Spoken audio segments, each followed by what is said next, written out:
Mudança. Uma das palavras que melhor define o mundo em que vivemos.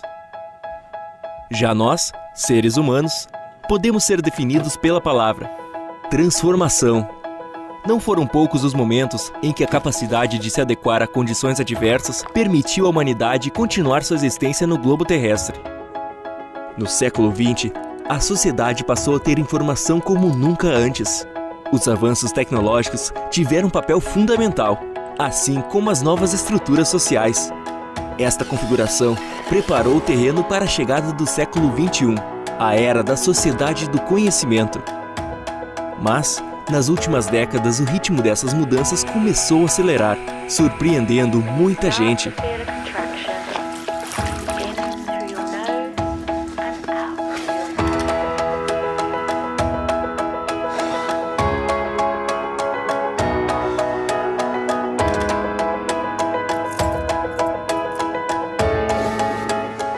No meu tempo, digamos assim, não tinha, né? Vim conhecer, vim ter acesso diariamente a um computador há 7 anos. Porque eu comecei a trabalhar nisso, então a gente teve mais acesso pelo meu trabalho, né?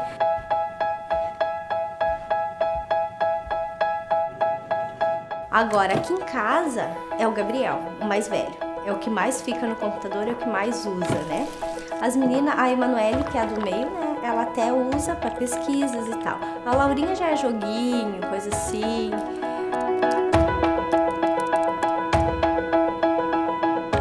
Em todas as grandes transformações da história, o distanciamento cultural entre as gerações fica mais acentuado. Hoje, por exemplo, as gerações mais recentes já apresentam aptidões diferentes das de seus pais. A influência das marcas, do cinema, das redes, das guerras, esporte, da mídia, da economia e tudo mais forjou uma nova consciência humana. É uma forma diferente de pensar e sentir o mundo ao seu redor. O mundo cada vez mais interligado, dinâmico, rápido e tecnológico.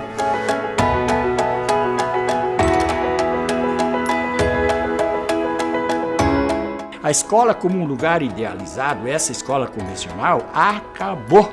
Hoje os meios de comunicação, os meios informáticos, diluíram a escola, portanto ela é hetero. Não importa onde eu estou, nem a hora, nem o dia, se é noite, isso aí acabou. Tempo e espaços foram reconfigurados após a modernidade. O tempo moderno acabou, aquele tempo pendular acabou. Nós vivemos hoje na flecha do tempo, ou seja, o pêndulo é um símbolo, né, de um tempo que não existe mais no conceito. Hoje o novo conceito de tempo é o tempo como flecha, que vai avançando e não é reversível. E por isso que eu digo, essa encruzilhada que nós estamos de renovarmos, alunos, professores, toda a comunidade acadêmica, interior e também externa da universidade, é um momento esplêndido para nós, então, retomarmos a educação universitária e fazê-la avançar.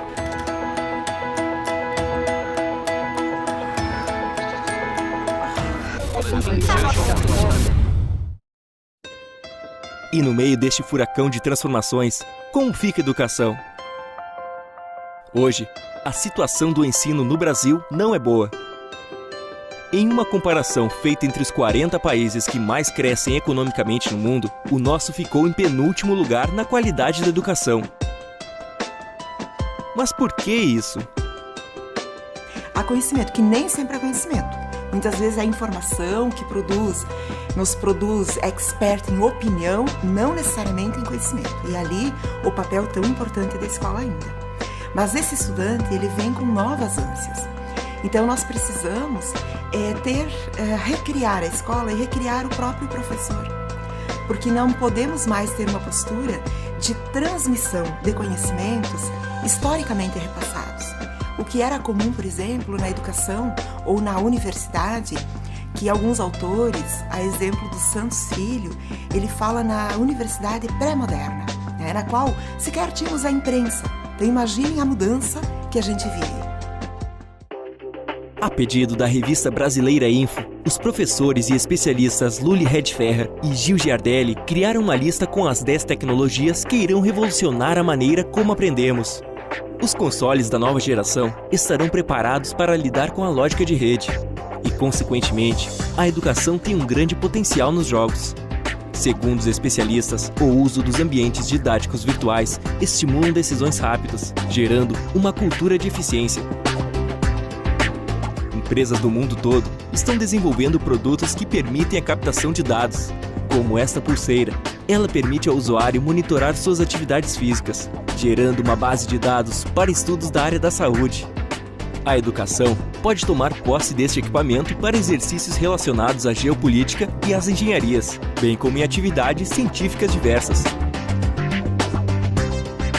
Plataformas computacionais livres, com programação aberta, podem estimular estudantes das áreas da informática a desenvolverem seus próprios sistemas, o que pode impulsionar o empreendedorismo entre os estudantes e fomentar a distribuição de conhecimento gratuito. Estes aparelhos podem concentrar milhões de informações em si, o que facilita a didática e muda a percepção textual do conteúdo para a elaboração da aula com dinâmicas multiplataformas e conectadas em rede. Na organização em rede, o conhecimento e os processos produtivos ganham força com a colaboração, sem limites geográficos. Os projetos podem ser desenvolvidos em conjunto em tempo real. A aula não tem fim. Com plataformas na internet, o aluno continua sendo estimulado a estudar em horários opcionais. Cria-se o costume da busca pelo desenvolvimento de projetos alternativos e aprimoramento técnico, assim como aprendizado em rede. Estudar também é praticar. Diversas plataformas poderão envolver as salas de aula e transformá-las em grandes laboratórios de experiências e vidas. Elas ajudam a compreender melhor os relacionamentos pessoais, as intervenções cirúrgicas, a administração de empresas e cidades e muito mais. Robôs podem simular sintomas, ajudando os estudantes de medicina e enfermagem nos treinamentos. Podem ser utilizados com interações nas áreas educacionais, governamentais e empresariais. Novos sistemas podem analisar métricas e criar recomendações individuais, que servem para adaptar o processo de ensino-aprendizagem de acordo com o histórico e as necessidades de cada aluno. Embora todas essas tecnologias ainda não façam parte da realidade da maioria das instituições de ensino brasileiras, algumas fagulhas de esperança surgem no horizonte.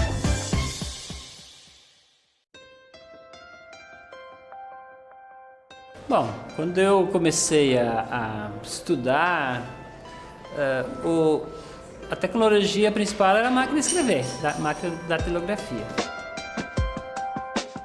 Porque esse é um processo que nos surpreendeu, nos pega, foi tão rápido, olha, em 90 não tinha nada, hoje tem tanto.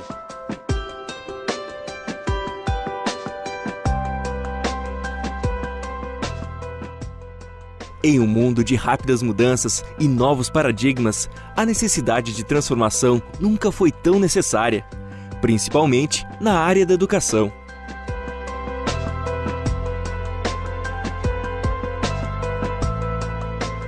Que para aderir às novas tecnologias, não basta substituir a lousa pelo tablet, por exemplo, e continuar tendo uma postura de transmissão, de reprodução.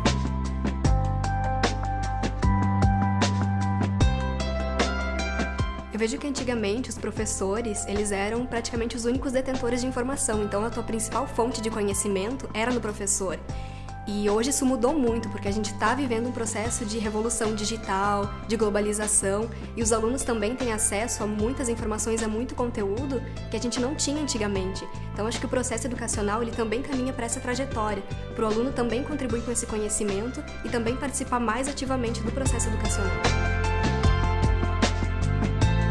Uma das dificuldades que a gente tem é conhecer, se preparar e conhecer o modo de funcionamento. O que a gente pode fazer? Como fazer? Eu acredito que o maior desafio é com o professor e os profissionais que atuam nas salas informatizadas.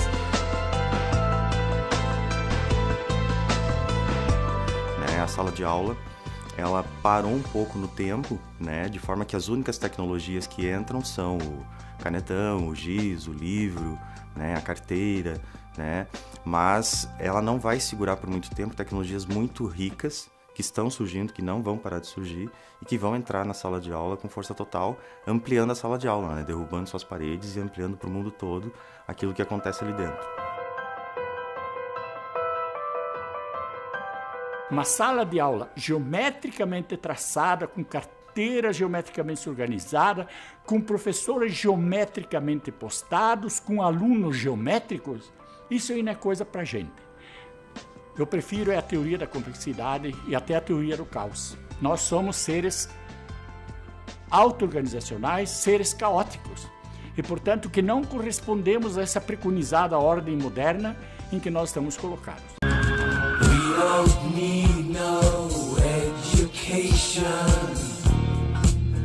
O que se valorizava? A transmissão, a retórica, a repetição, a argumentação, né? Nesse novo paradigma, o acesso é muito fácil. Então, não basta ter a informação. Nós precisamos saber buscá-la, renová-la e transformar essa informação em funções psicológicas superiores, ou seja, em habilidades de lidar com o inédito. Essa é a grande mudança. A tecnologia assumiu um papel que nunca tinha tido antes.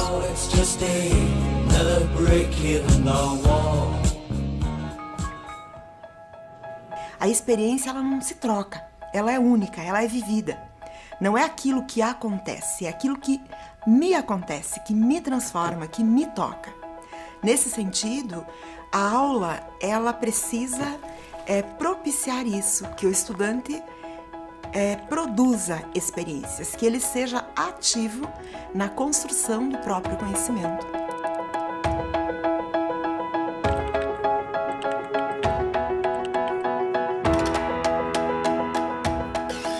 As necessidades, seja para um jovem que está entrando na escola, seja para um jovem que está saindo do ensino médio, entrando na universidade, seja para um professor que está atuando, é a visão constante de que o mundo está em movimento, o mundo não para, o conhecimento não para, ele nunca parou e nunca vai parar.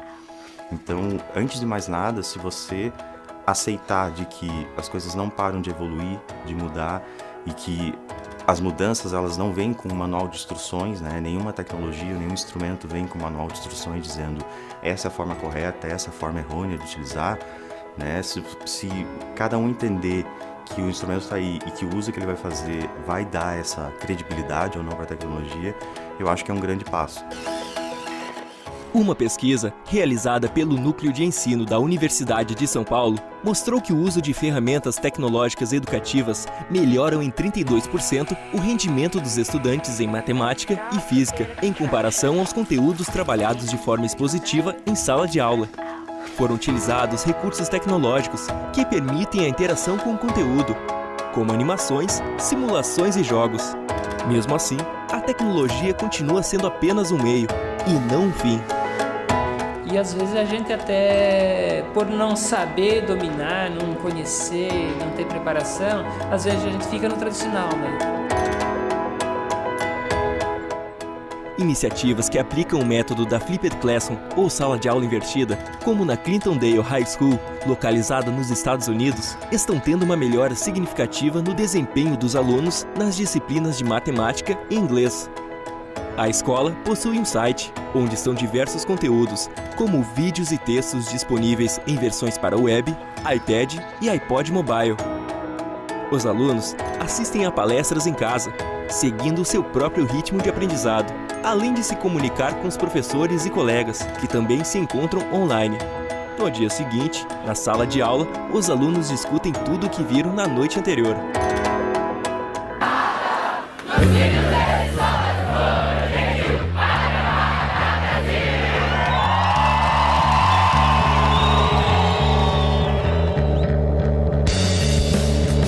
Manifestações históricas pelo país, onde milhares de pessoas se reuniram para reivindicar melhorias em várias áreas, inclusive na educação. Agora, é a hora de torná-las realidade, de buscar consciência e investir em ações que contribuam para que o Brasil tenha uma educação inovadora, de qualidade e de olho no futuro.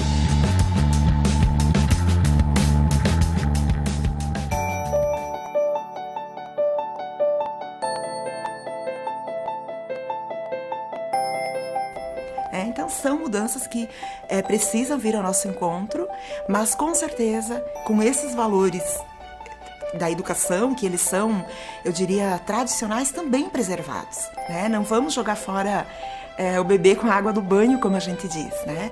Então o conhecimento, a experiência que o professor, que é adulto, tem, ela precisa ser valorizada, ela deve ser.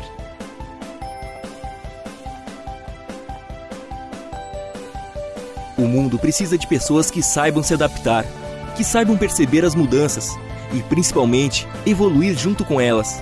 Mas e você? Já sabe como participar dessa transformação? Reflita, mas no final, não deixe de agir.